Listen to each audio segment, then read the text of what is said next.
Punëtorët e shoqërisë aksionare Ekonomia e Ujrave të RMV Shkup shprehen revolt ndaj institucionit ku ata punojnë.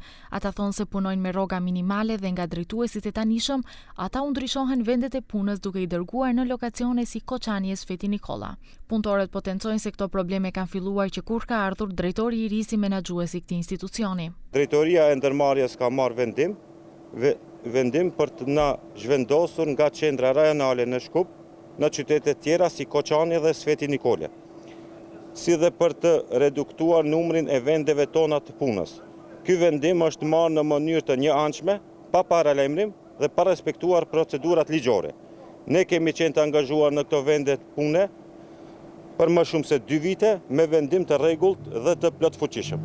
Një punëtor tjetër thotë se për të shkuar në ato vende të largëta në punë, rroga nuk ju del as për harxhime rrugore. Rrogën kam të vogël të më çojnë shkoj deri në Koçani në Bregallnicë. Rrogën e vogël e kam s'm japin as kushte as kurrë, s'm japin për më shkuar deri në Bregallnicë. Këtë me kushtet e mia do të më shkoj me rrogë të vogël minimal. Që sa kohë që një vit që ka drejtori i ri, domethënë kena presione çdo ditë që na me detyru me lën punën. Hapi parë kon që na ka shtim me një zgjidhje të vogël 10 personave. Dhe duka na akuzohet që na spunomi. Ku na s'kemi pat kushte për punë. Dhe kjo shifët qartë që domethënë çdo ditë do të më bëj pastrimin që të bëjmë punësime të reja.